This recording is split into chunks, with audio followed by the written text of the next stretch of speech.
Bom, galera, então, muito boa noite a todo mundo, tá? É um prazer estar aqui com vocês. Agradecer demais quem está aqui comigo, tá? A galera que vai assistir depois também já agradeço por ter se inscrito nesse treinamento.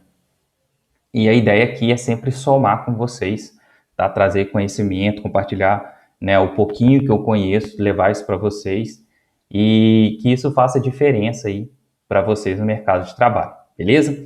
Então vamos começar, tá? Bom, para quem não me conhece, tá? Meu nome é Alexandre Martins, né? Eu sou técnico laboratório de informática lá no Centro Federal de Educação de Minas Gerais, tá? No campus de Leopoldina, beleza?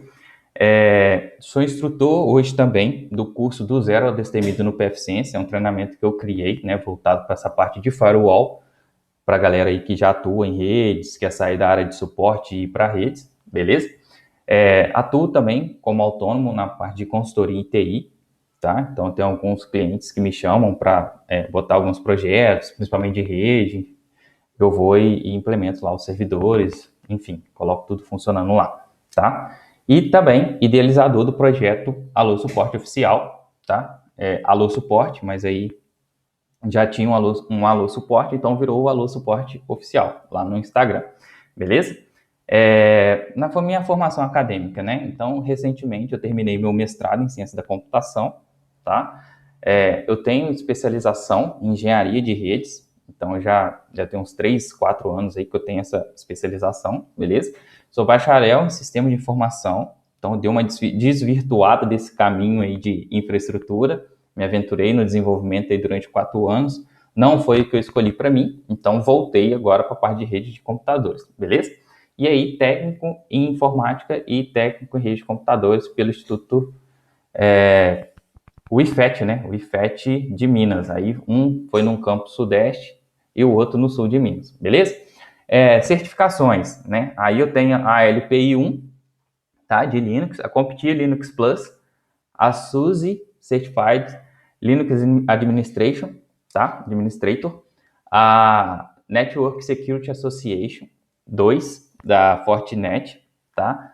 E a Certification Network Security Specialist, tá? Essas imagens, tá? Ao longo da apresentação, todas as imagens aqui, ela é um link, tá? Então, ela é um link clicável aqui, então aqui vai levar para o nosso Instagram, lá para o meu LinkedIn, para o canal no YouTube, o e-mail aqui, se quiser entrar em contato, tá? E o próprio tweet aqui, beleza?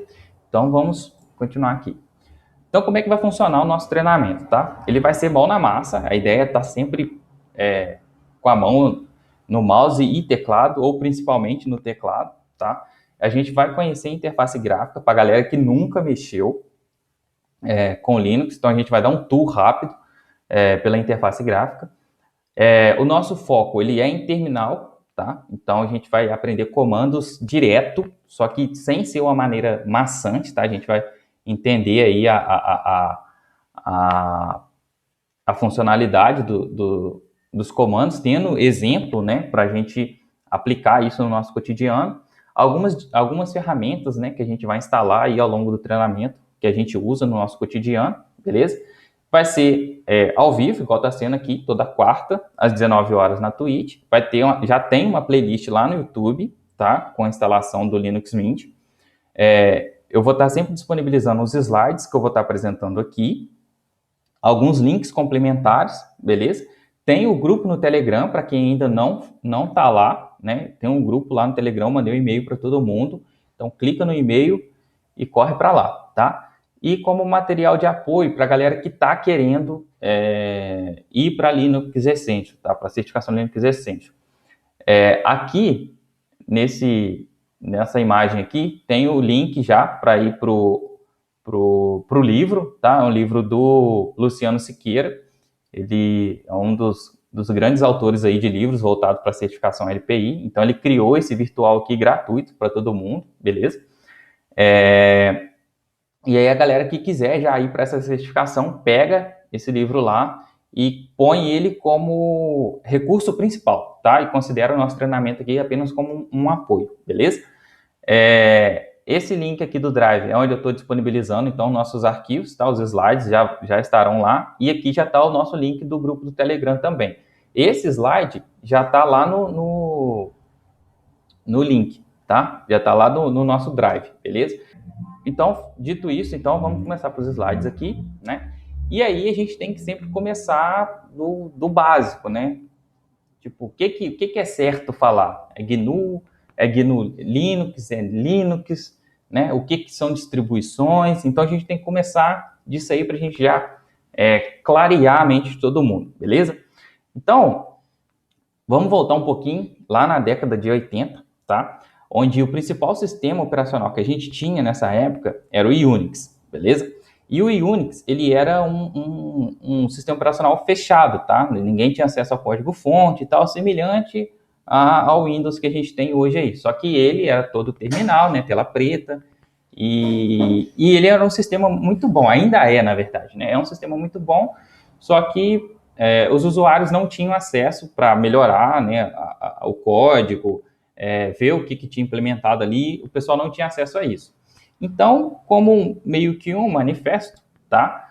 Em 1983, o senhor Richard Stallman, ele pegou e começou a desenvolver uma série de aplicativos, tá? Para que pudesse, então, ter um sistema operacional, beleza? Então, até esse momento, ele começou a desenvolver esses aplicativos, essas ferramentas e disponibilizar o código disso para todo mundo, tá? E o que quer dizer GNU, né? GNU, na verdade, significa GNU is not Unix, né? Ou seja, o GNU não é o Unix. Apesar dele ter algumas funcionalidades, ser bem parecido com o Unix, eles fazem questão de dizer que o GNU não era o Unix, certo? É importante dizer também, com relação ao Richard Stallman, que ele é o presidente lá da Free Software Foundation, né? Então, esse movimento de software livre já começou aí já a tomar uma proporção muito grande, tá? Então, basicamente, 10 anos depois, um estudante finlandês chamado Linus Torvalds, tá? Começou um projeto de conclusão de curso que seria, então, um kernel, né? Que seria o núcleo ali do sistema operacional e, devido ao seu nome, foi sugerido, então, de dar o nome Linux, tá? Isso em 1991. Ele era, a nível de curiosidade, né? Ele era aluno do Andrew Tenenbaum, né? Que é um grande nome aí dos livros de rede de computadores. Andrew Tenenbaum, ele tinha desenvolvido o Minix, que era um mini Unix, para ser didático, né? Ele usava esse sistema operacional para ensinar sistema operacional para os seus alunos. E o Linus Torvalds pegou, então, o Minix e começou a utilizar esse sistema operacional, dando, então, início ao seu projeto do kernel Linux, tá certo? Uma outra curiosidade também, para distribuir o código, né, do kernel Linux, o Linus Torvalds também criou o Git, né? Então, uma ferramenta bem usada aí pelos desenvolvedores, né, para versionamento e repositório de código. Quem criou foi o próprio Linus Torvalds também, beleza? Então, logo depois, né, a gente tem então o GNU Linux, que seria esse conjunto de aplicações, né, feita pelo Richard Stallman, junto com o kernel Linux. Naquela época, iniciou-se também o desenvolvimento de um kernel no projeto GNU, mas ele ainda não tinha ficado pronto. Hoje já é pronto, tá? Hoje já concluiu, então é possível ter um sistema operacional todo GNU, tá? Só que o que se popularizou aí foi o GNU Linux e hoje, carinhosamente, a gente chama simplesmente de Linux, beleza? E o que são distribuições, né? Distribuições a gente pode carinhosamente dizer que são tipos de Linux, né? Gostos de Linux, sabores de Linux. Por quê? Uma distribuição nada mais é que o kernel Linux, tá? Com algumas aplicações desenvolvidas por demais instituições, tá? Então, por exemplo, uma das primeiras distribuições que surgiu foi o Debian, né? Então, o Ian, né, que foi o criador lá do Debian, ele desenvolveu pacotes, né, algumas bibliotecas, alguns aplicativos exclusivos do Debian, tá? E dali, então, gerou-se esse sistema operacional e passou a ser distribuído também para a comunidade, tá? Então, seguindo a ordem aqui das imagens, a gente tem o Debian, tá? Que hoje ele é usado tanto para desktop quanto para servidores. A gente tem aqui o CentOS, que ele é mais usado em servidores do que o próprio desktop, tá? Em seguida, a gente tem aí um mais conhecidinho, né, que é o Ubuntu. E o Ubuntu, ele tem tanto versão para desktop, né, o carro forte aí, o carro-chefe, na verdade, quanto versão para servidores, né? A gente tem o Ubuntu Server, que ele é sem a interface gráfica, beleza? A gente tem também o Linux Mint, que é o que a gente vai usar, né? Aqui nesse treinamento, inicialmente, tá? Vai ter uma parte aí que a gente for mexer com o servidor, a gente vai voltar então pro Debian, beleza? Então temos aqui o Linux Mint, o Arch Linux, beleza? O Red Hat, aí o Red Hat ele já é uma distribuição paga, né? E o CentOS aqui, até o momento, ele estava sendo utilizado aqui como meio que parceiro aqui do Red Hat, né? Só que aí houve uma mudança aí no CentOS e a galera está usando uma outra distribuição aí mais amigável aí do Red Hat, tá? E também a gente tem o Raspbian, né? Que seria um Debian voltado para dispositivo embarcado, né? Aqui especificamente para o Raspberry Pi, beleza? O Pop! OS, igual o Minerovski que está falando aqui também, é uma outra distribuição, ela é bem mais nova agora, né? E funciona também aí ele é mais customizável, né? Na verdade, todos os Linux são customizados, mas ele já vem mais cheio de frufruzinho aí, mais bonitinho, né?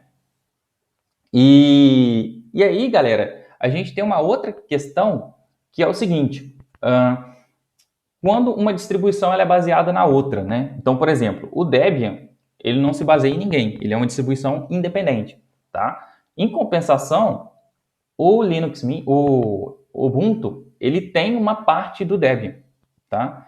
E aí, quando um sistema operacional tem parte de outro, a gente fala que esse sistema operacional, ele é baseado num sistema operacional pai. Nesse caso aqui, o Debian, o Ubuntu é baseado no Debian, tá? O Linux Mint, por sua vez, ele tem duas vertentes, ok?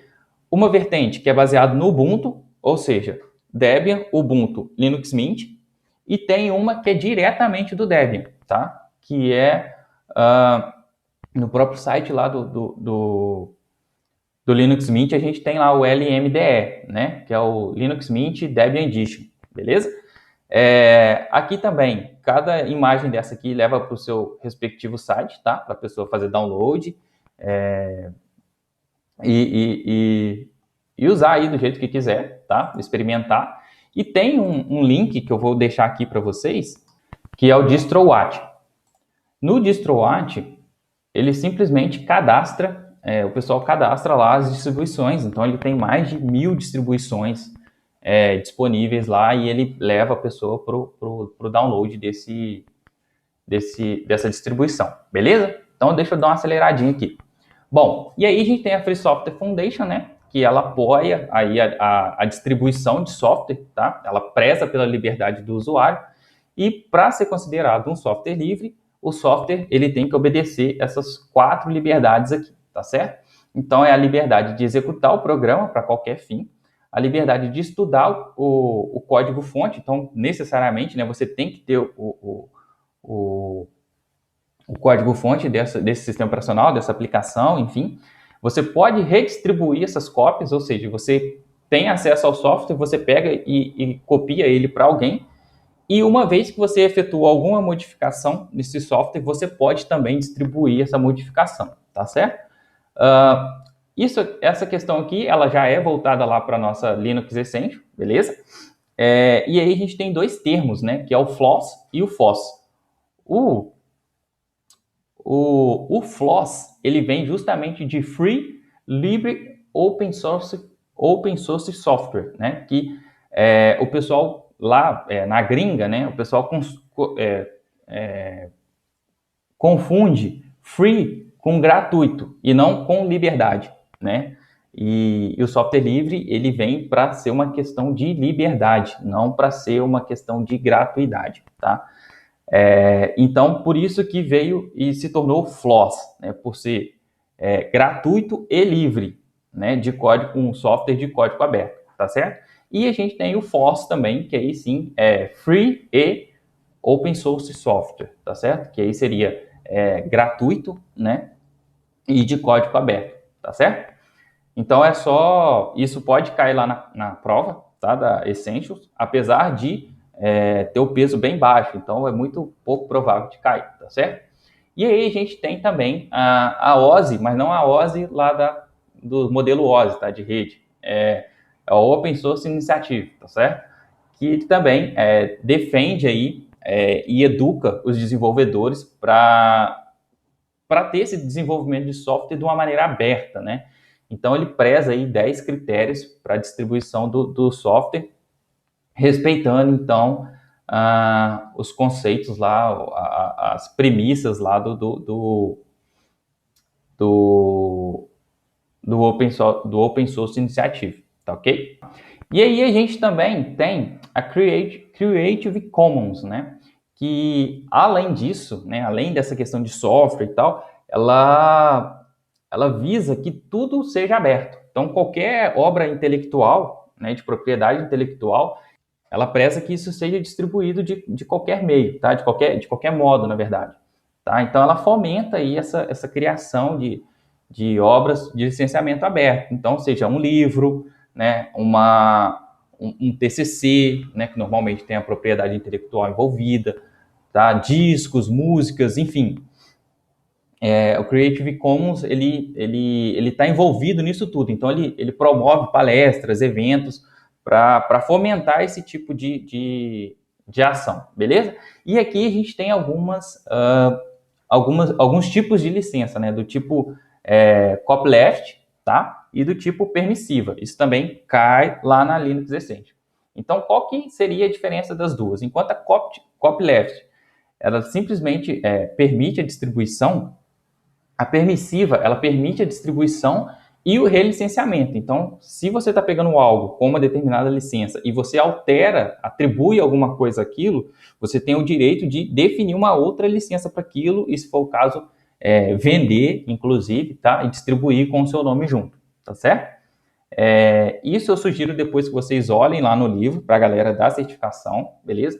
Para consolidar esse conteúdo aí melhor, essa parte teórica, tá certo?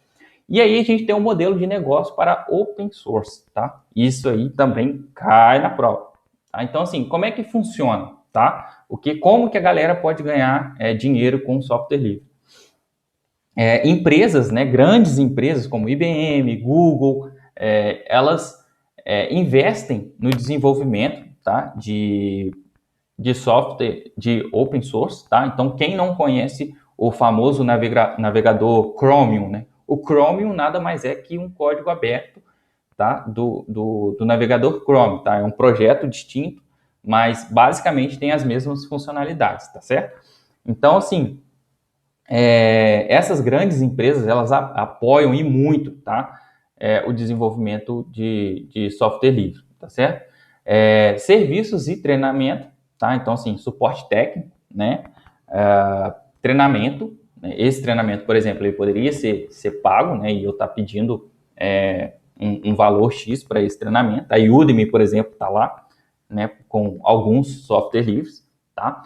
Assinatura, então, se você vai hospedar algum serviço de alguém, algum site, alguma aplicação, utilizando algum servidor open source, você pode cobrar por isso, né, por um determinado tempo. E incentivo financeiro, né, doação, né, aquela questão, né, de ter um QR Code para a galera que quiser apoiar, pegar e anonimamente apoiar ou não, tá? Aí essas são as principais maneiras aí de se ganhar dinheiro com software livre, tá certo? E aí, a gente tem, então, mais ou menos aí os conhecimentos de TIC, né? Tecnologia da Informação e Comunicação, né? Tecnologia hoje presente no nosso cotidiano, tá? Então, o primeiro computador surgiu há um tempinho atrás, né? E o criador desse carinha, né, desse primeiro computador, foi o Alan Turing, que ele criou uma máquina que interpretava uma fita perfurada, né? Que aí se tinha furo, era um valor, se não tinha furo, era um outro valor. Isso aí a gente entende como o próprio sistema binário, né? 0 e 1, tá?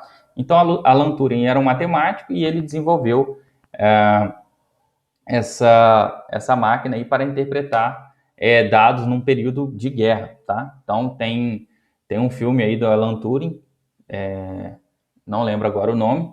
Quem lembrar, coloca no chat, por favor, que é muito interessante, é bem bacana da galera ver, beleza? E hoje a gente tem o computador pessoal, né? Onde o primeiro foi lançado lá no final da década de 1000. Jogo da imitação, isso mesmo, valeu. O computador pessoal, né? Foi lançado lá no final da década de 70, né? Então, a princípio, ele tinha uma interface, né? Que ele recebia alguns comandos e traduzia isso para a linguagem de máquina. Só que existiam diversos tipos de interface, né? Luz, mas o que mais deu certo foi a interface monitor, né? Onde que ele colocava algumas saídas, você entrava com o comando e ele dava a resposta na própria tela, beleza? Então, chegamos ao nosso grande sistema operacional. Eu vou abrir o meu aqui e a gente vai fazer um tour aqui nessa interface gráfica, né? Para a gente entender aqui o que está acontecendo, o que não está, né? A galera que nunca mexeu no Linux, me lembra aí, por favor. Bom, então acho que todo mundo já mexeu que tá aqui, né? Mas beleza. Eu prometi que eu ia dar um rolê básico aqui na interface gráfica, então eu vou fazer isso para a galera que nunca mexeu e assistir lá no YouTube ter lá. Entendi, mexeu em 2010. Não, mas interface gráfica não tem mistério, né, galera? Então, basicamente, a gente tem aqui, né, assim que a gente loga no nosso sistema operacional, né, a gente tem a nossa área de trabalho, os ícones aqui da área de trabalho, tá certo? Aqui embaixo, um menu, ele é bem similar ao nosso companheiro Windows aí, né? Então, a gente vai ter muita facilidade para fazer essa migração, né, de sistema operacional. Do nosso lado direito aqui, a gente tem a bandeja de ícones, né? Então, é interessante aqui, por exemplo, assim que a gente instalou, a gente customizar aqui, então, a nossa atualização automática, né? Então, a gente dá um OK aqui, ó. Ele já vai trazer algumas configurações aqui pra gente.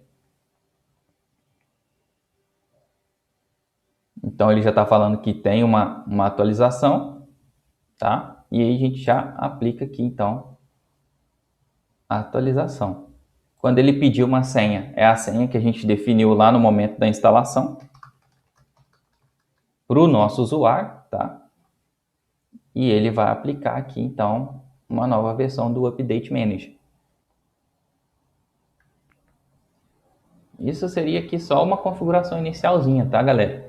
Ainda a gente vai continuar o nosso tour aqui.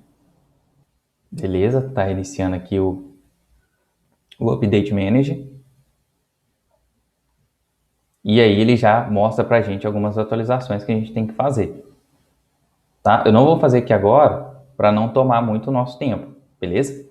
Mas aí a gente pode simplesmente pegar e instalar aplicações, as atualizações, na verdade, e ele vai fazer isso aqui pra gente, tá? Isso aqui em interface gráfica, tá?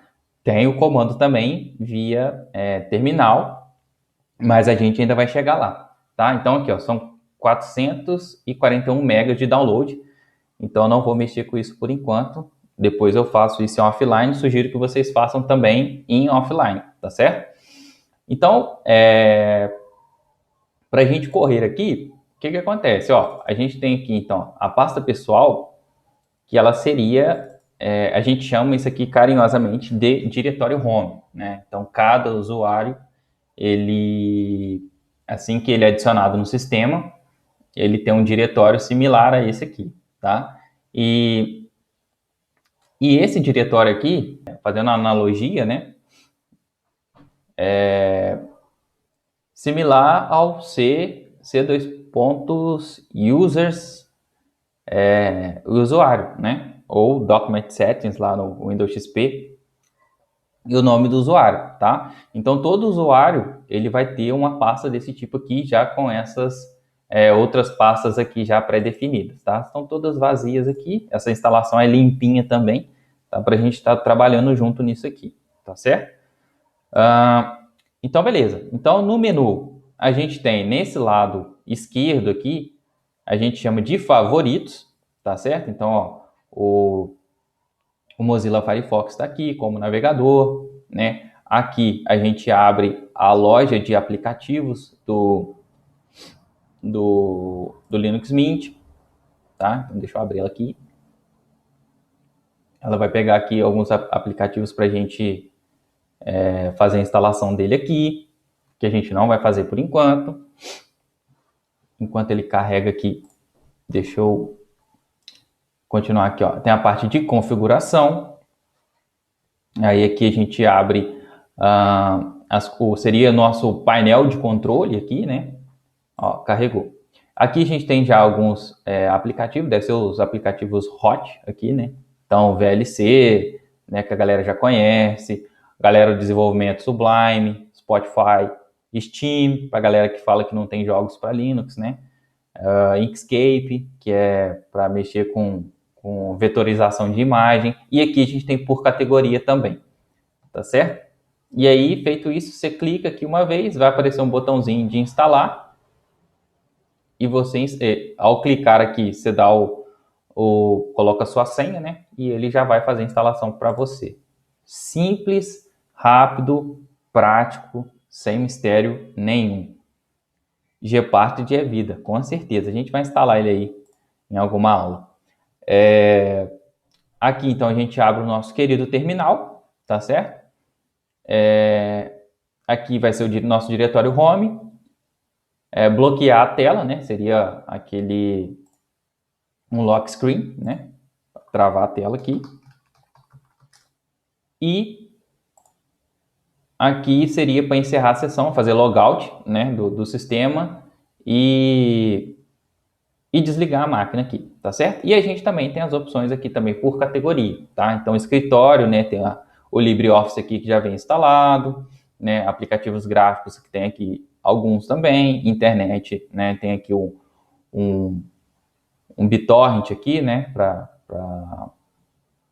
fazer download de torrent, né? O Thunderbird já como cliente de e-mail. Então, ele já vem com algumas coisas já instaladas, pronto para a gente usar, tá? É lógico que aí depende de cada um instalar o seu programa preferido, né? E fazer as devidas configurações aqui, tá? E aí, na parte de configuração, a gente vai ver que ele já traz tudo numa tela só, não tem muita complexidade. Então, questão de efeito, por exemplo. Deixa eu já desativar os efeitos aqui do meu, para a máquina ficar um pouco mais leve, porque eu estou sentindo ela um pouco lenta aqui. Plano de fundo da área de trabalho. Então, ele já traz alguns papéis de paredes, né, para a gente. Ó. Já clicou aqui, ele já vai alterar. Tá?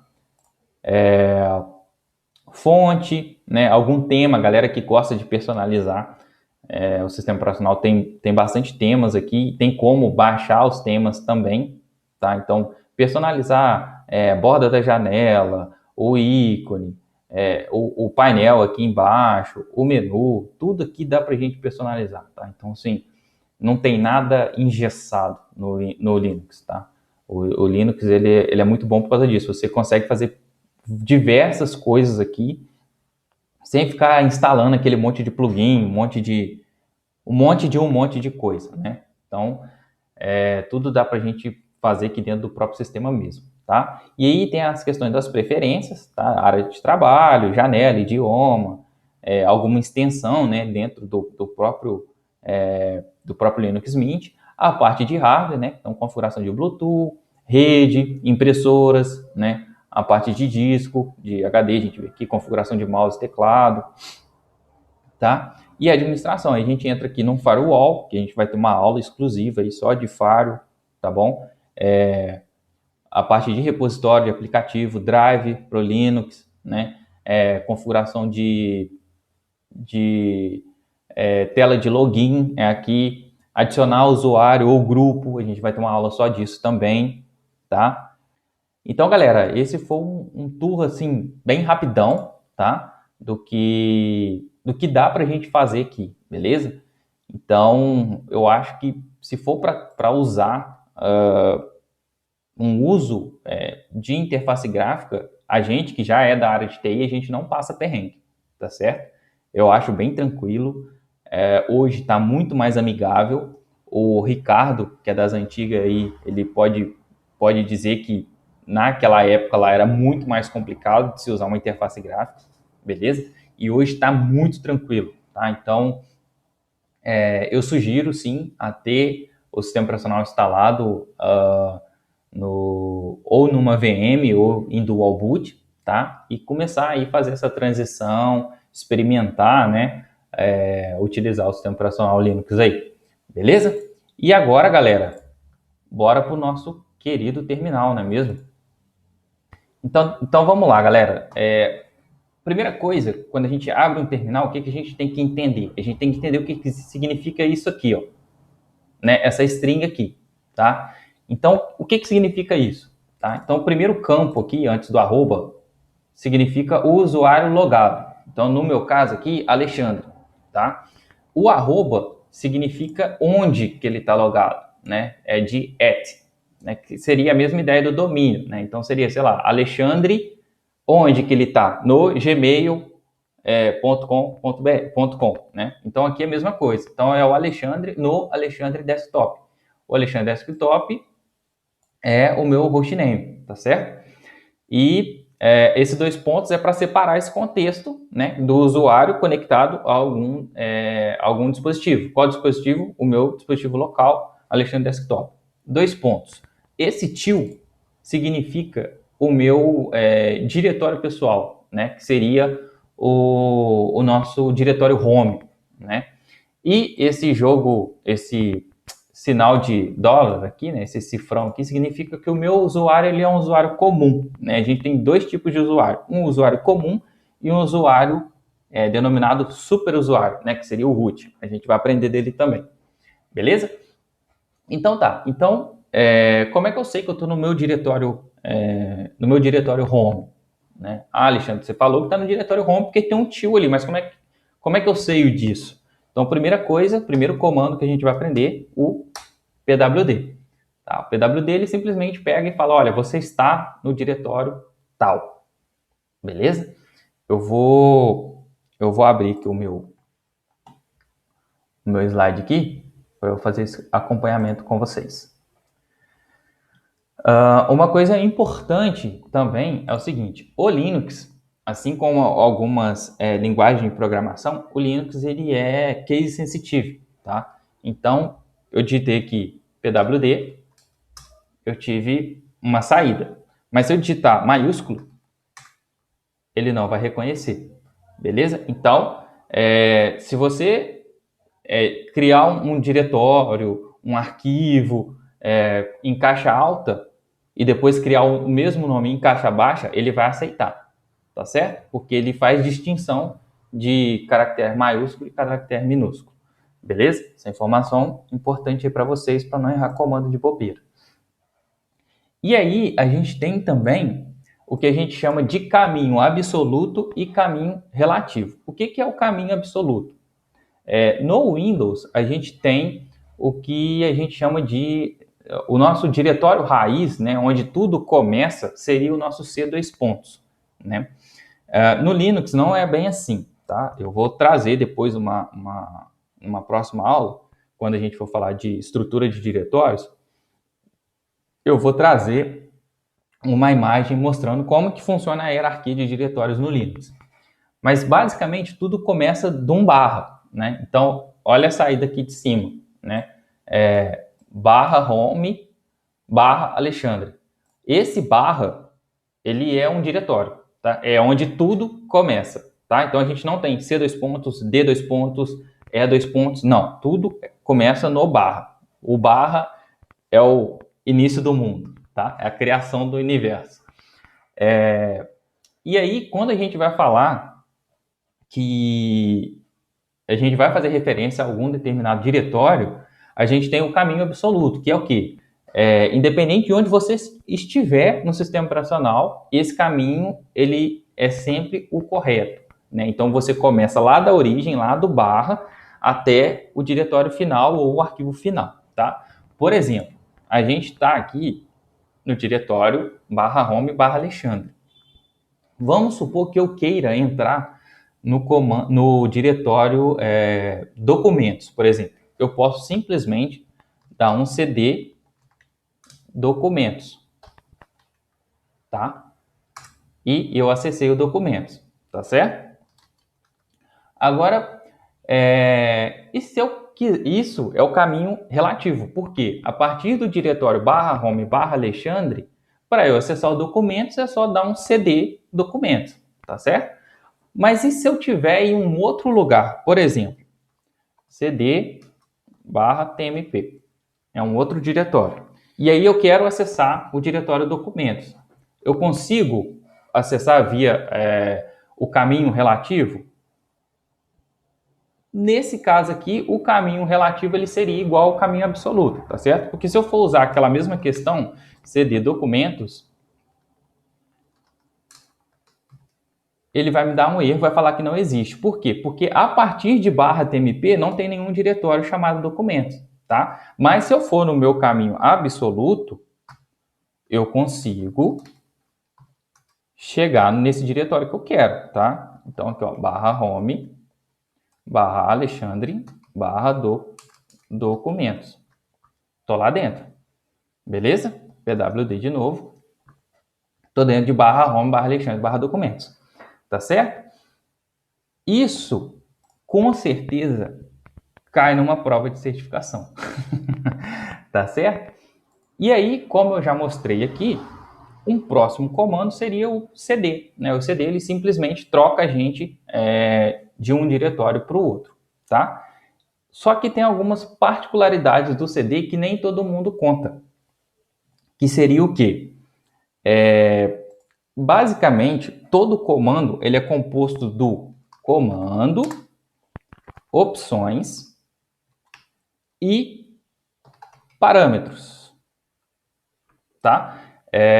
O comando seria o pwd, né? As opções que a gente vai aprender mais para frente seriam "-l", "-t", "-a", "-1", né? E o parâmetro seria algum caractere ou caminho, né? Por exemplo, o cd, por exemplo, né? O que seria o parâmetro aqui? Seria o cd puro, por exemplo, seria o próprio lugar que a gente quer ir, né? Então, num comando que a gente já usou aqui, o cd é o comando e o caminho seria o parâmetro, né? Seria o que a gente vai usar para acessar, tá? E esses parâmetros podem ser mais de um, tá? Então, por exemplo, o comando cd puro, ele vai me levar de volta para o meu diretório home, tá certo? Então, se eu tiver com o usuário Matheus, por exemplo, se eu estiver acessando aqui o barra home barra Alexandre, se eu der um cd puro, eu volto para o barra home barra Matheus, tá? Se eu der um cd espaço ponto ponto, o que vai acontecer? Na hierarquia de diretório, eu vou subir um nível, tá? Então, deixa eu voltar aqui. O meu pwd, eu estou em barra home barra Alexandre. Se eu der um cd ponto ponto, eu estou, já apareceu aqui para mim, ó, apenas em barra home, tá? E se eu der um ls, que é um outro comando que a gente vai aprender, ele vai listar aqui para mim o diretório Alexandre, tá certo? Então, vamos entrar em Alexandre de novo, o diretório Alexandre. E beleza, a gente está aqui no nosso diretório home novamente, beleza? Uma outra coisa, tá? O cd espaço traço. O cd espaço traço, ele acessa o último diretório acessado. Ou seja, vou dar um exemplo. Aqui, ó, cd barra tmp. Onde que eu estava antes do CD barra TMP? Eu estava em barra home, barra Alexandre, barra home, barra Alexandre, tá certo? Se eu digitar aqui o CD espaço traço, ele volta lá para esse diretório, tá? Então, isso se a gente tiver lá no núcleo do sistema, né? Barra USR, barra share, barra local e tal. E aí a gente tem que buscar alguma coisa no diretório que a gente estava antes, que seria barra home, barra alguma coisa. Ao invés da gente digitar aquilo tudo, a gente dá um CD espaço traço, a gente volta para esse diretório, beleza? Algumas distribuições não têm esse recurso definido por padrão, tá? Mas aí depois eu mostro como que a gente configura, tá certo? E o CD, né, igual eu falei, o CD TIL, vamos voltar lá para o barra TMP, o CD TIL, ele também faz igual ao CD sem nada. Ele volta para o nosso diretório home também, que aí, né, é mais fácil da gente entender, porque tem um TIL aqui, a gente usa o TIL aqui e tá tudo certo, tá? O TIL, ele pode ser usado também para suprimir o barra home barra usuário, né? Então, é normal a gente fazer assim também, ó. CD, TIL barra, né, documentos. É normal, tá? Uma outra sugestão para aumentar aí a produtividade de vocês. Sempre use o barra, tá? O barra não, desculpa, o tab. Então, por exemplo, se eu digitar aqui o cd ponto ponto barra e der 2 tab, ele vai me mostrar o que eu tenho, beleza? De opções aqui para acessar. E isso para qualquer comando. Então, vamos supor, se eu colocar aqui um comando que a gente vai ver depois, ó, ele completa para mim, tá certo? Se ele não completar, Alexandre, é porque o seu comando está errado, tá certo? Só que é muito viciante, mas é interessante que você utilize depois que você já estiver familiarizado aí com os comandos, tá ok? E agora a gente já viu, né, alguma coisinha, mas a gente vai aprender então a listar o que a gente tem nos nossos diretórios, tá certo? Então, olha que interessante. Quando a gente abre o nosso diretório, o que ele mostra para a gente, né? Ele mostra o conteúdo desse diretório e se a gente fosse acessar aqui, ó, ele mostra o diretório para a gente, né? Que basicamente seria a gente fazer o seguinte: a gente abrir o terminal, certo? Dar um pwd e um ls. Não seria isso? Então, foi basicamente o que ele mostrou aqui pra gente, ó. O PWD está aqui em cima e o LS está aqui embaixo, tá certo? Isso é só para a gente entender que tudo que acontece na interface gráfica é possível fazer no terminal, beleza? Isso é fundamental porque a galera fica, nossa, mas o comando é difícil e tal. Gente, isso tudo acontece, tudo que você vê na interface gráfica está acontecendo debaixo do terminal, só que você não vê. Beleza? Então dá para fazer tudo pelo terminal, beleza? E aí a gente tem algumas opções do comando ls, tá? E qual que é a primeira delas? É a opção "-a".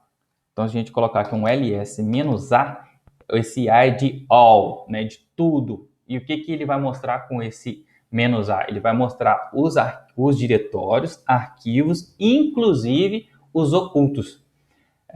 No Windows, a gente dá um botão direito, propriedade e tal, arquivo oculto, né? A gente coloca esse atributo.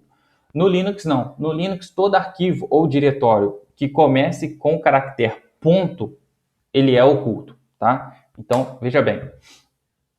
A princípio, a gente tinha só esses diretórios aqui de cima, ó, né? E aí, quando a gente manda levantar o tapete para ver a poeira que tem debaixo, ele já mostra tudo isso aqui pra gente, tá? E aí, logo no comecinho aqui, a gente tem um ponto, ponto e o ponto. O que significa isso? O ponto significa o diretório que a gente está agora, né? Barra home, barra Alexandre. E o ponto, ponto, como eu já mostrei, é o diretório anterior, tá certo? O diretório acima, que seria barra home, tá? Normalmente, esses diretórios aqui, ocultos, eles são de configuração do sistema a nível de usuário, seria tipo aqueles dados de aplicativos, né, que a gente tem no Windows, se eu não me engano, e algumas configurações, inclusive, do terminal, né, alguma configuração relacionada ao seu login. Então, vamos supor, você logou na sua máquina, vai carregar o papel de parede X, né, a sua fonte é essa, o seu tema é esse. Então, isso tudo é definido nesses arquivos. Uma outra coisa interessante no Linux, tá? Tudo que tem no Linux, né, em sua extrema maioria, tudo é definido por algum arquivo, beleza? Não tem essa de registro, de caixa preta, nada. Tudo aqui você consegue ver o que está acontecendo, tá? Aí vai depender, lógico, do nível de conhecimento que a galera tem, beleza? Se eu quiser listar o diretório downloads, então veja bem, eu quero listar o diretório, não o que tem dentro do diretório. Olha só, ls downloads. Ele não me listou nada, ele não mostrou nada. Por quê? Porque ele está indo lá no diretório downloads. Para ficar mais prático, deixa eu subir um nível aqui e eu vou fazer a mesma coisa com o diretório Alexandre aqui, ó. ls Alexandre. Ele me mostrou o que tem dentro do diretório Alexandre. Mas eu não quero saber o que tem dentro do diretório Alexandre. Eu quero saber do diretório Alexandre. E aí, para isso, a gente usa a opção "-d", né, de diretório. ls-d, -d Alexandre. Aí sim, ele lista, ele vai trazer, né, a informação sobre o diretório Alexandre. Nesse caso aqui, é só o nome, beleza? E aí a gente vai entrar com um outro cara agora, que aí seria o "-l", tá? Eu vou pular a ordem aqui para fazer mais sentido para a gente. Então, veja bem,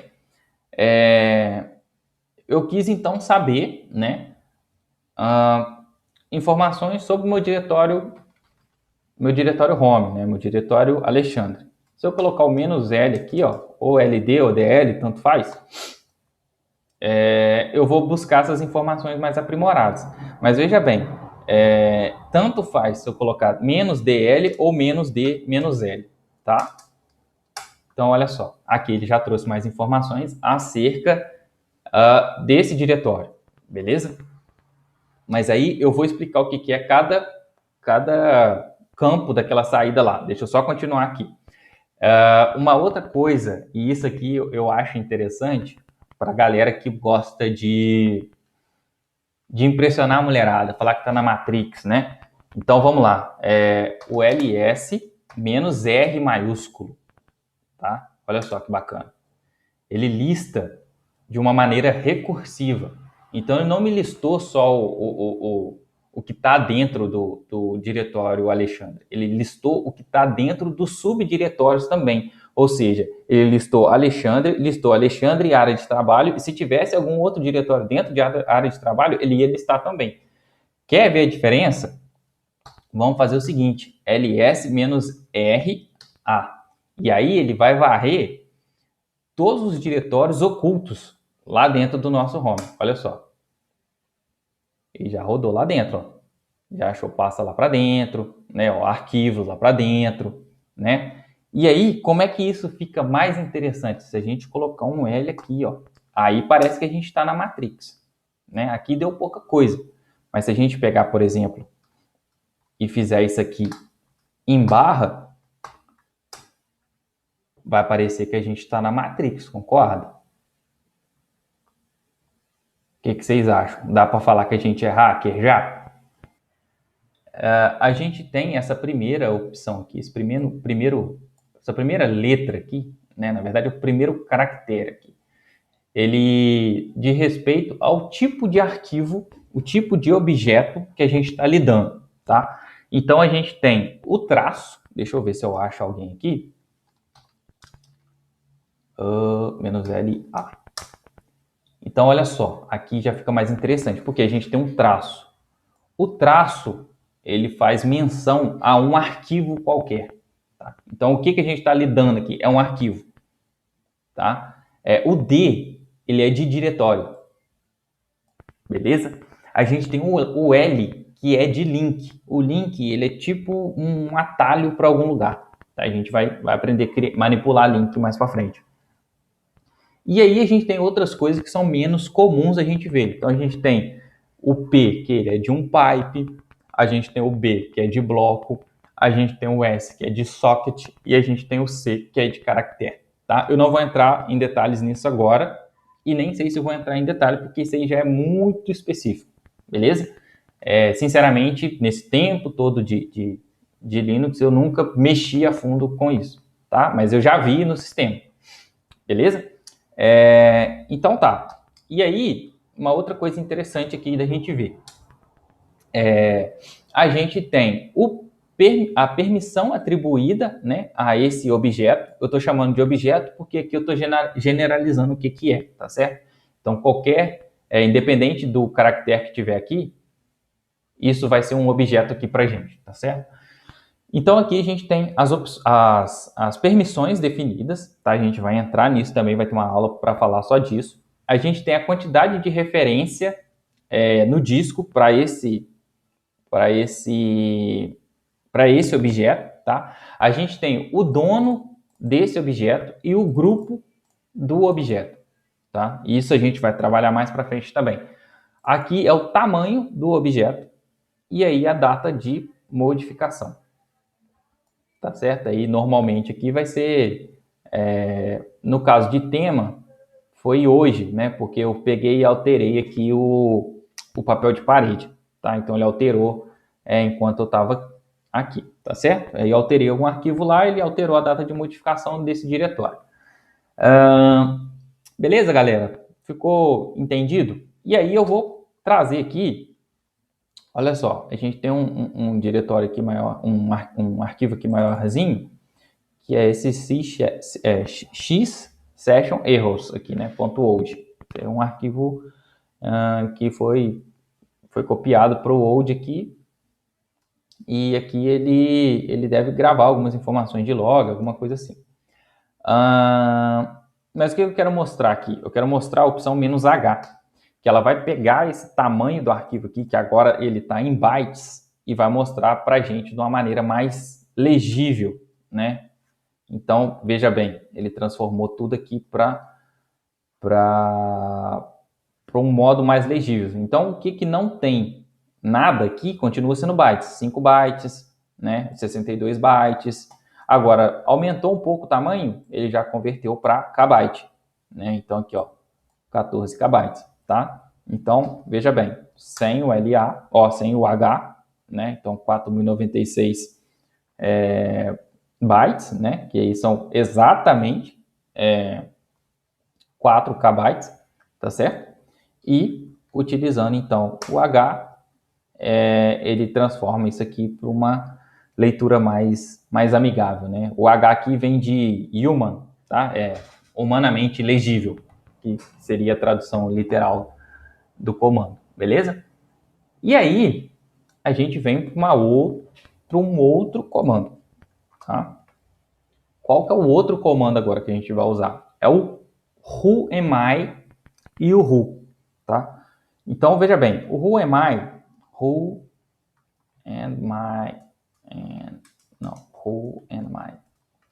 ele simplesmente fala o usuário que está logado, certo? Enquanto o who, ele fala qual usuário que logou no sistema. Por quê? Existe o comando sudo, por exemplo, eu vou usar ele aqui, ó. Sudo. Ok. Se eu der o whoami, ele vai dizer que eu sou o root, certo?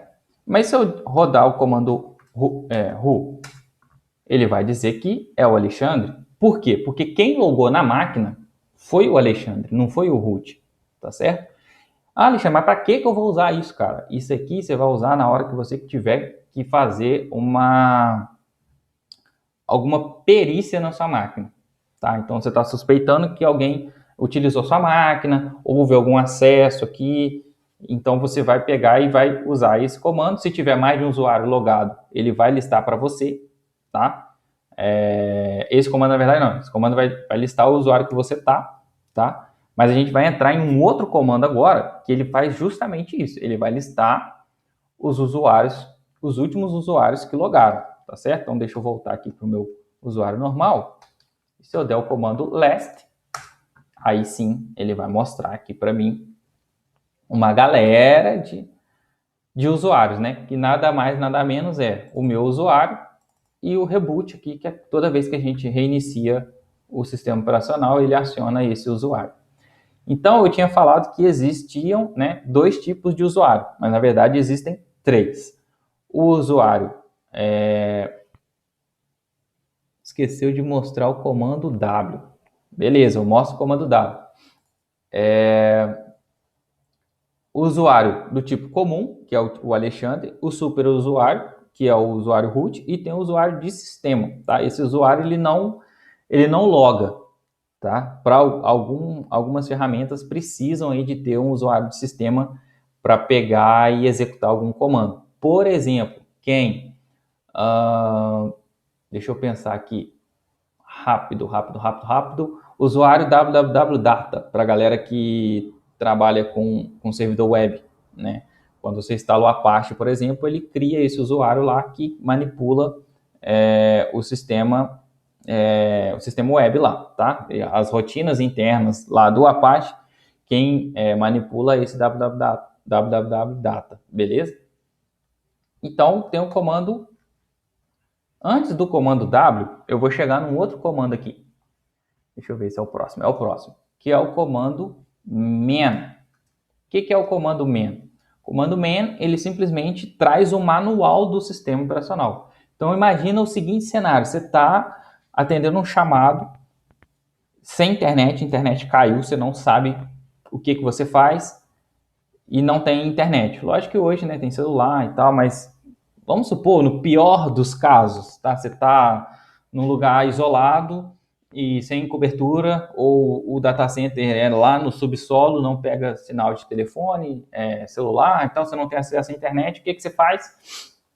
Comando man, e o parâmetro é o comando que você quer saber alguma coisa. Então, como o nosso amigo, quem foi que sugeriu? Deixa eu ver aqui. O Barata Tóxica aqui. Bom, comando W, né? Então, man W. O que ele vai abrir para a gente? Vai abrir a página do manual desse comando. Então, o que ele faz aqui? Ó? Mostra quem que é o usuário logado e o que ele está fazendo. Então, como que se usa? Né? O comando W, opções e o usuário que você quer, ou alguns outros atributos. E aqui ele vem descrevendo as opções, né? Então, o "-h", ele tira o cabeçalho da saída, né? O "-u", ele não mostra o username, né? do usuário. O "-s" dá uma saída curta, né? "-help", né? Ele traz uma tela mostrando as principais opções, enfim. Então, o man, ele salva vidas, tá, galera? Então, usem muito o man. Essa é a chave para se dar bem no Linux, tá? Então, use muito o man. E como é que sai do man? Tecla Q, tá? De kit. Então, vamos usar aqui, né? O W, Alexandre. E aí mostra que ele está logado desde que horas, né? Quanto tempo que ficou ocioso e o que ele está usando, né? Que é o Cinnamon Session, né? E aqui, o que é o Cinnamon Session? É essa interface gráfica, é a seção da nossa interface gráfica. Quando você foi fazer o download lá do seu Linux Mint, provavelmente apareceram 4 opções. Três opções. Mate, Cinnamon e KDE. Não, e o XFCE também, né? E se eu estivesse usando o XFCE, seria XFCE 4 Session, né? KDE Session, que aí é a seção de ambiente gráfico que a gente está usando. Show de bola, galera? Bom, agora uma opção do comando man, que aí esse sim é a opção, tá? O que é comum de acontecer? te dá um branco, simplesmente. Fala, cara, eu preciso de fazer uma coisa, mas eu não lembro o comando, tá? Eu não lembro o comando, e, poxa, eu preciso de fazer tal coisa e tal. O que a gente faz? A gente vai usar o comando man, a opção "-k", e o que a gente quer fazer, tá? Então, por exemplo, eu quero definir, sei lá, uma rota em redes, por exemplo, e dou Enter. O que ele vai trazer para mim? Ele vai trazer todos os comandos que estão relacionados a roteamento, tá? Ou então que a descrição dele casa com a palavra route. Enfim, esse comando ele salva vidas, tá, galera? Salva vidas mesmo, salva vidas demais. Eu já usei bastante, uso até hoje, tá? Tem um comando que faz isso, que na verdade é o apropos, esse aqui. E aí, se a gente colocar aqui o route de novo, ele traz a mesma saída, tá vendo? Uma outra coisa legal também do Linux, existem vários modos de se fazer a mesma coisa, tá? Isso é excelente, porque às vezes você não lembra um jeito, mas você lembra do outro, tá? E isso aqui vai te salvar no seu cotidiano aí, beleza? Deixa eu ver no chat aqui que tá tendo uma discussãozinha aqui. Vamos lá. O Mint é como o Ubuntu, que tem que ativar o login de acesso à conta root. No Debian eu sei que exatamente. O que acontece? Por padrão, o login no Debian ele vem desativado. O login no root ele vem desativado, tá? Então, se a gente pegar e colocar aqui, por exemplo, né, um suroot e tentar acessar com alguma senha, a gente não consegue, tá? Porque o root não tem senha aqui. O root ele vem bloqueado, beleza? Então é sempre pelo sudo, tá? O Debian não. O Debian na instalação ele já pede o Debian, CentOS, esses sistemas operacionais mais voltados para servidor, ele já pede ali a senha do usuário administrador, beleza? Mas o Linux Mint não, o Ubuntu também não, tá? Ele já vem aí com o usuário root travado, né? Você consegue ter acesso a ele através do comando sudo, beleza? Só esclarecendo a dúvida que surgiu aí. Então vamos lá, vamos continuar aqui. E agora falei do comando sudo, é justamente ele agora aqui, tá? O que o comando sudo faz? O comando sudo, ele te permite executar funções que o seu usuário normal, sozinho, com as forças do seu próprio punho, não consegue executar, tá? E aí a gente precisa pedir um apoio aí para o sudo para ele poder elevar o seu nível de permissionamento para você conseguir atingir lugares mais altos, vamos dizer assim. Como é que eu consigo fazer uma analogia com isso no Windows? Quando você clica com o botão direito e coloca lá, executar como no administrador. Seria basicamente isso, tá? Então, eu vou dar um exemplo aqui. Existe um arquivo no Linux onde só o root tem acesso de leitura, tá? Que é o arquivo shadow, que fica lá em /etc, tá? Então, se a gente for dar um ls aqui, ó, /etc /shadow, tá aqui, ó. Beleza? E o que acontece se eu pegar e der um cat, né? Já esse comando já vai ser da próxima aula, mas se eu der um cat aqui, /etc /shadow, cadê? Shadow. Permissão negada. Por quê? Porque você é um mero usuário, tá? Mas a diferença é se eu pegar e fazer assim, ó. Essa palavrinha mágica aqui. Tá aí, ó. Tá aí todo o conteúdo lá do arquivo shadow, tá certo? Então, o sudo, se você tiver permissão de usar o sudo, aí sim, meu irmão, você tem a faca e o queijo na mão para você fazer quase o que você quiser. Bom, então o sudo, né, galera? A partir de agora o sudo tem que estar na veia de vocês, tá? Eu não vou entrar muito a fundo no sudo, porque tem como você fazer o seguinte, que um determinado usuário, o sudo ele só funcione para um determinado comando, por exemplo. Você consegue fazer essas configurações. Tem um arquivo que chama /etc, ls, /etc, /suders. Esse arquivo, ele define quem tem direito de usar o sudo, tá? Então, vamos ver se a gente consegue listar ele aqui. Não.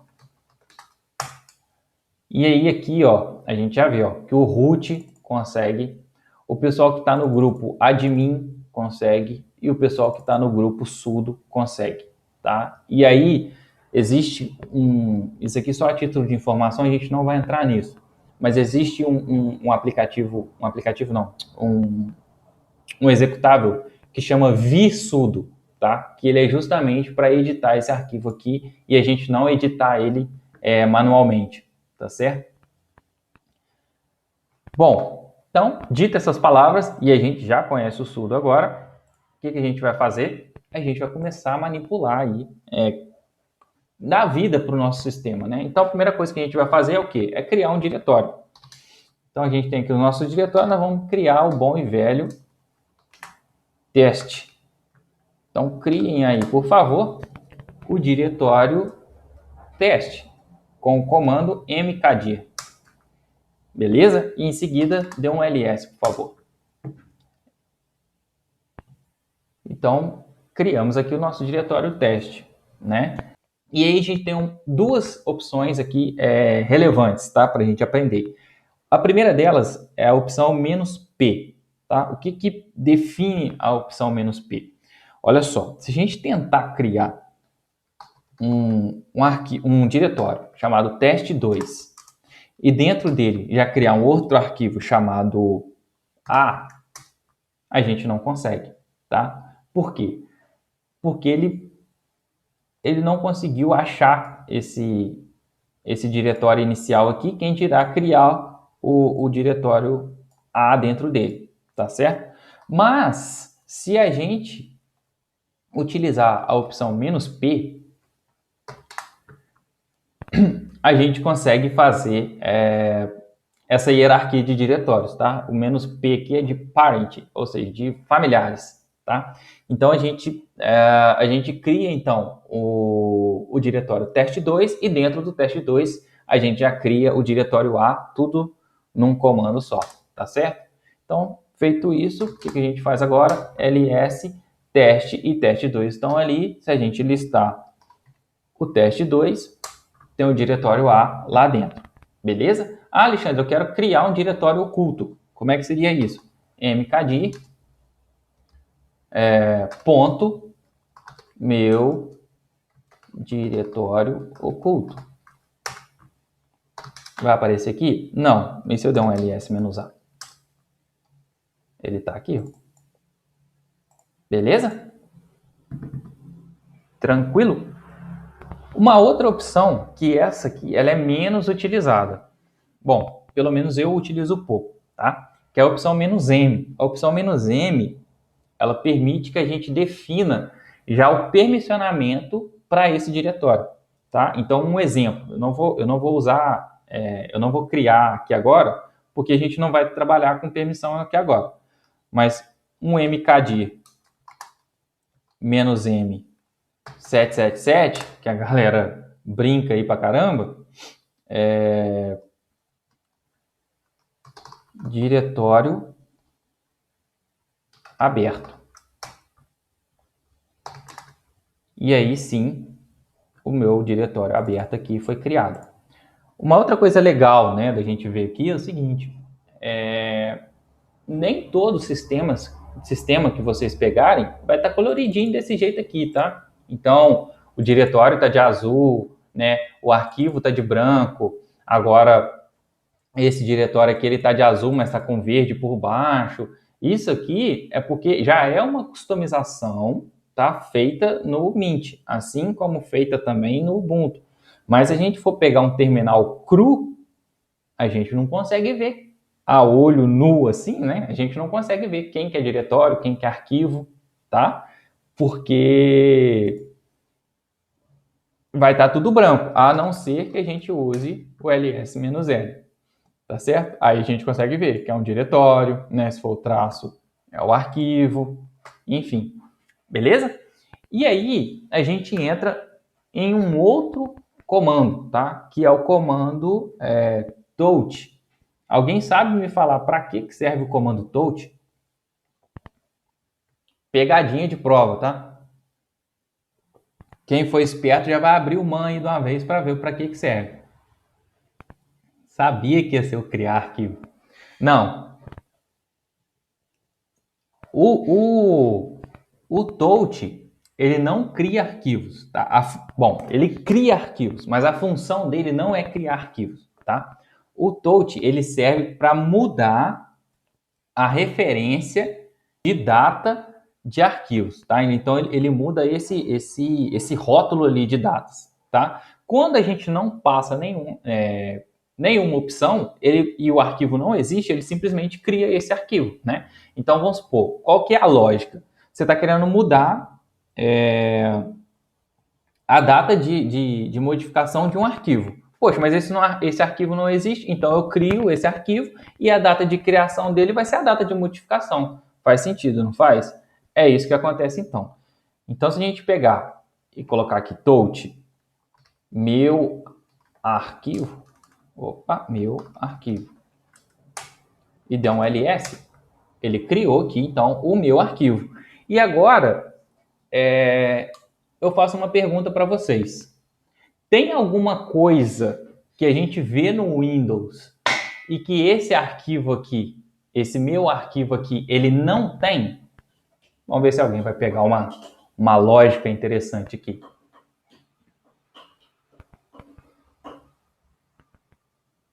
Exatamente, a extensão.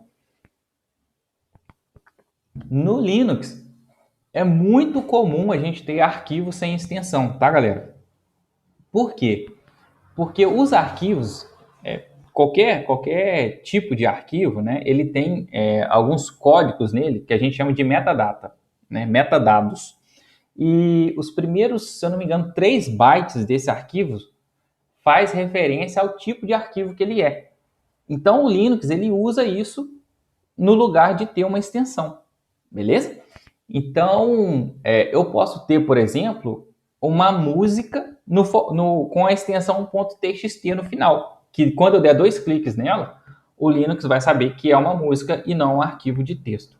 Interessante, né? Mas isso aí é para a gente ficar ligado, tá? Para quando a gente vê um arquivo desse, a gente não assustar, né? Pode ser um arquivo de texto, pode ser um arquivo binário, tá? Por exemplo, o comando cd, por exemplo, ele é um arquivo, mas é um arquivo binário, né? Ele não tem extensão .bin, sei lá, .exe, .sh, ele não tem nada, ele simplesmente é um arquivo compilado que está ali dentro e a gente simplesmente chama esse comando, esse arquivo, tá certo? E aí, tem uma outra questão aqui que é interessante. Agora a gente já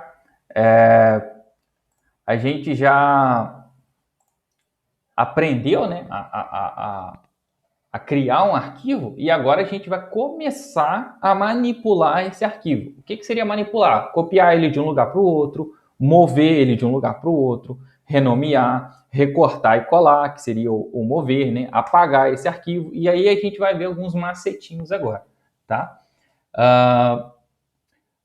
Se eu vou ensinar a criar ilhas, vou, mas não nessa aula, tá? Já tá no esquema aqui.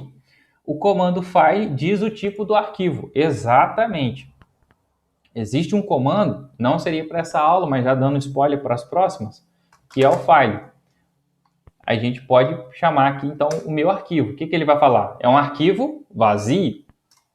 E o file, por exemplo, teste2, é do tipo diretório. Então, galera, Não tem como ficar perdido no Linux, tá? Tem comando para tudo. Se não tiver o comando, ou se você não souber o comando, tem o manual, beleza? E aí, a gente vai começar a brincadeira agora do seguinte. Vamos começar a copiar as coisas aqui, né? Então, ó, comando cp realiza a cópia, tá? Então, eu quero o seguinte, ó. Meu arquivo para meu arquivo. E ele copiou. É o mesmo nome, só que eu lembro que eu falei que ele era case sensitive. Olha só. Tá aqui os dois, ó. Beleza? Se eu tentar colocar tanto um diretório quanto se eu quisesse criar, por exemplo, né, um diretório chamado meu arquivo tudo minúsculo, aí ele não ia conseguir criar porque, né, como eu falei, ele enxerga tudo ali como um objeto. Se os dois objetos estão com o mesmo nome, no mesmo lugar, não vai funcionar, certo? Então vamos lá.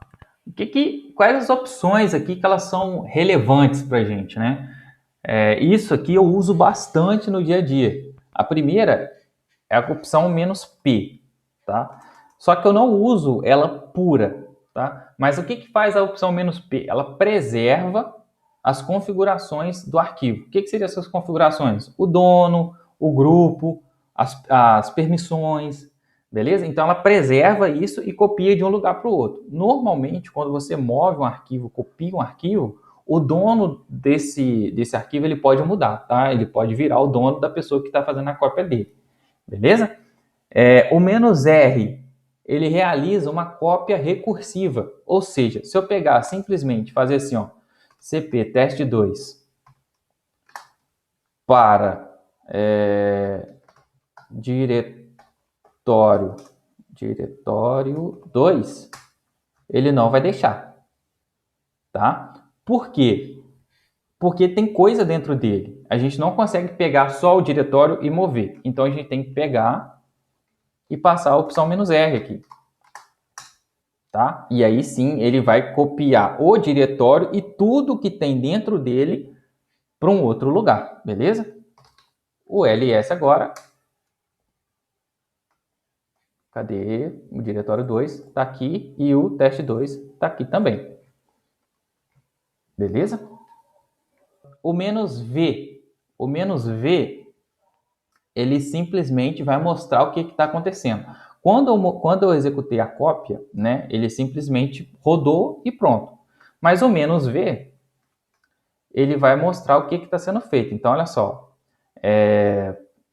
cp "-v. Vamos fazer diferente, ó. Teste 2. Então, aqui eu tenho que botar o "-r, né, já que eu estou copiando, não estou copiando só um diretório, /tmp. Olha só. Ele mostrou o que foi copiado, tá certo? Então, ele copiou o teste2 lá para dentro de /tmp teste2 e o teste2a para dentro de /tmp teste2/a. Beleza? Eu estou usando muito o tmp aqui porque o tmp, né, ele é uma abreviação de diretório temporário. Então, quando a gente reiniciar a máquina ou desligar a máquina, ele simplesmente vai apagar as coisas que tem lá. Beleza? A opção "-i". A opção "-i" é interessante. Porque quando a gente está começando, é normal a gente fazer lenha, né? Então, veja bem, a gente usa o cp-i, porque caso a gente for fazer alguma lenha, ele vai questionar a gente. Então, ó, cp-i, meu arquivo, e eu posso colocar meu arquivo.txt. Aí, beleza, ele copiou, certo? Mas e se tiver já um arquivo desse tipo já criado? Você vai sobrescrever? Ele vai falar. E aí, você vai sobrescrever? Aí você dá um sim ou você dá um não, tá? E aí ele sobrescreve, tá certo? E por fim, tem a opção "-f", que você vai forçar a cópia, tá? Aí significa, tipo, se tiver alguma coisa sendo escrita dentro desse diretório, né? Se esse arquivo estiver travado de alguma maneira, você força essa cópia para algum outro determinado lugar. Então, o que eu uso tá? No meu dia a dia. Seguinte, CP menos RFVP, tá? Sempre uso essa tripa de opções aí, tá certo? Então seria o quê? CP menos RFVP, meu teste 2, por exemplo, barra TMP, barra teste 2, underline novo. E aí ele copia tudo para lá, tá? Então por quê? Porque eu estou copiando um diretório, o F, se tiver alguma coisa travada, ele vai forçar a cópia, o V, ele vai me mostrar o que foi copiado, e o menos P, para ele preservar as permissões que eu tenho nesse diretório aqui inicial. Beleza, galera? De igual modo, a gente tem o comando MV. Só que o que o MV faz? O MV, ele movimenta, tá? Ele movimenta um arquivo de lugar.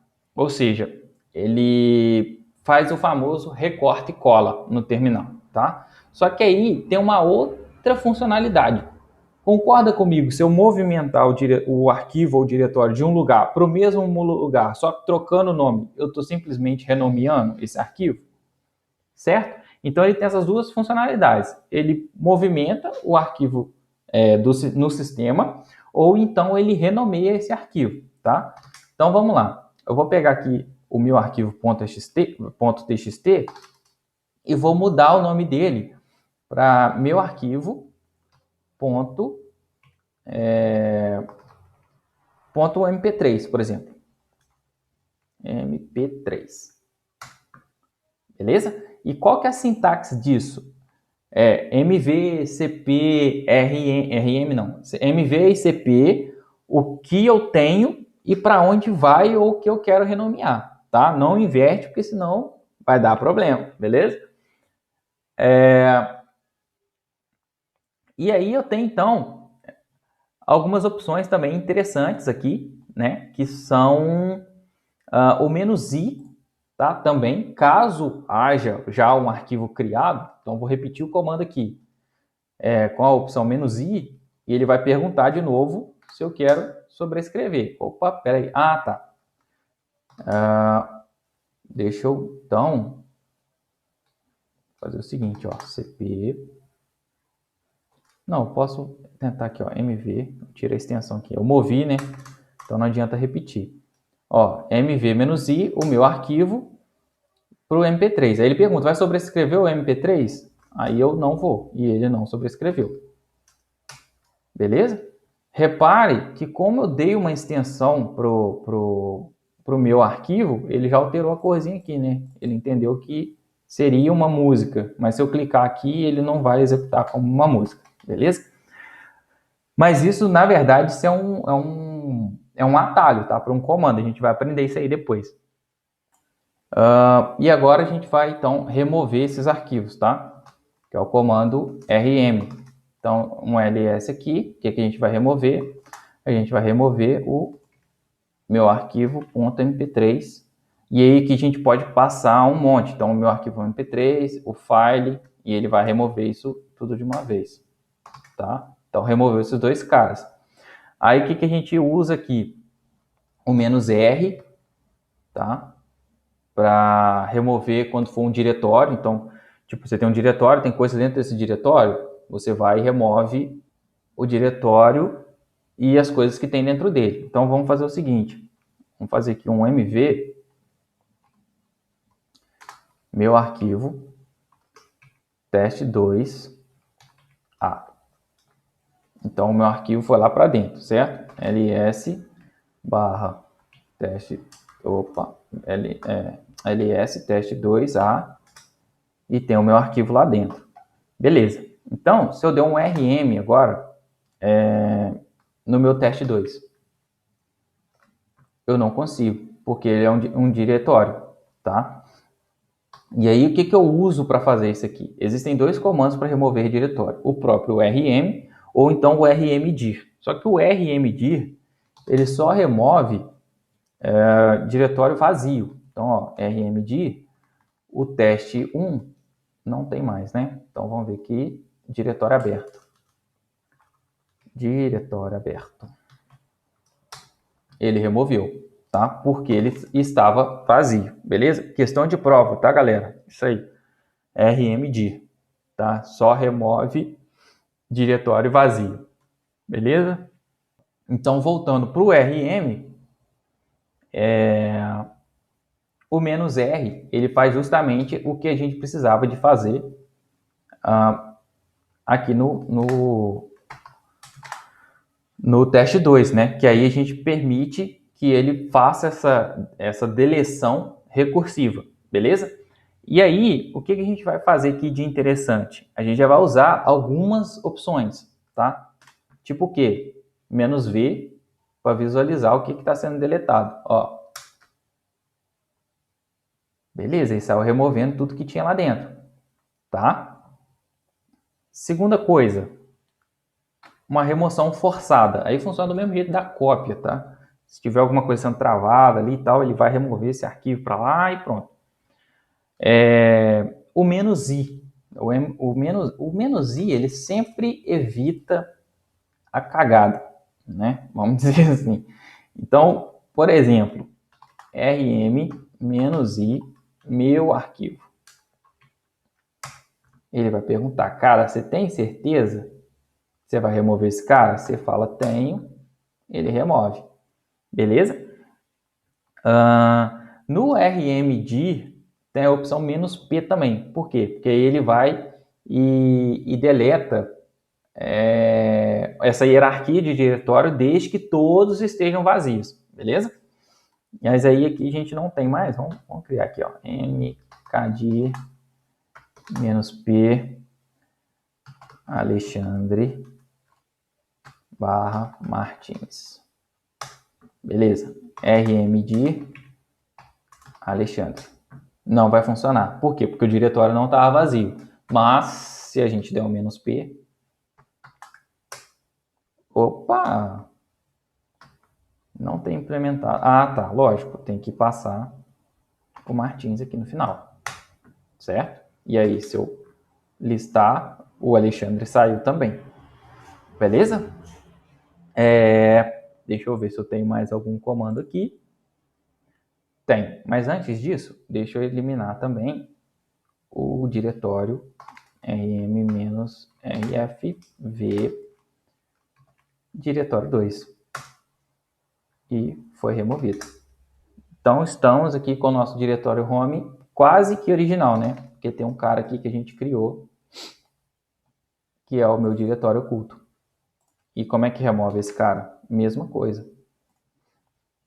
Só colocar o ponto no início, beleza? Opa, claro. Faltou aqui o "-r". E agora sim. Foi embora. Beleza, galera? Então, alguns comandinhos aqui para a gente terminar, que seria o comando exit, para a gente encerrar a sessão, tá? Aí ele vai e mata o terminal, beleza? Mais o que? O comando power off, que aí seria para desligar o computador, tá? Ou o comando shutdown. Só que tem uma particularidade no shutdown. O shutdown, ele, por padrão, ele demora, se eu não me engano, 2 minutos, 5 minutos para desligar o computador, tá? E você pode definir uma mensagem para ser exibida para todo mundo que estiver logado no terminal, nesse terminal remotamente. Porque esse comando ele foi criado quando a galera acessava terminal para utilizar softwares, né? Tipo, que softwares em COBOL não, em Clipper, que é tudo em tela preta e tal. Se você precisa de uma sessão Telnet, uma sessão SSH e a pessoa está lá conectada, aí você coloca lá um shutdown -H, né? Que é para desligar, -C, o comentário, ó, esse computador vai ser desligado às tal horas. E algum outro parâmetro lá definir na hora e dar um Enter. Aí todo mundo que está logado vai receber essa notificação na tela, tá? Para se preparar, porque o computador vai ser desligado em tal momento, beleza? E aí a gente tem um comando também reboot, que aí ele faz, né? Ele reinicializa o sistema, tá certo? O que seria de interessante aqui? Em alguns sistemas, o comando shutdown e o comando power off só podem ser executados com o administrador, tá? Só como root ou como sudo, beleza? Mas aí nesse caso aqui, a gente pode chamar o reboot, por exemplo, direto, que ele vai reiniciar sem problema. O power off também, deixa eu ver, também, tá? Desliga a máquina para vocês, beleza? Galera, por hoje é isso. Deixa eu voltar aqui para minha tela cheia. O que vocês acharam? Essa foi só uma aula, né? Uma aula introdutória, vamos dizer assim. Na aula que vem, a gente já começa a mexer com arquivo mesmo, tá? Então, deixa eu só dar um spoiler aqui do que a gente tem para a próxima aula. Eu tenho meus roteiros aqui, tá, gente? O negócio está organizadinho. Manipulando aqui, arquivo diretórios. Então, a gente começa, por exemplo, a pesquisar arquivos, né? Comando find, né? Comando locate. Mas o que eu tenho aqui? Algumas coisas a gente já puxou para cá, né? Porque senão ia ficar só essa coisa, cria pasta, tira pasta, cria, não sei o quê. Então, para não ficar, a galera já ter o primeiro contato com o terminal, eu já trouxe alguns comandos da outra aula para cá, tá? Mas na aula que vem, a gente vai mexer com link, entender o que é um link simbólico, o que é um hard link, tá? A diferença entre os dois, como que cria, né? Entender, ver ele funcionando lá.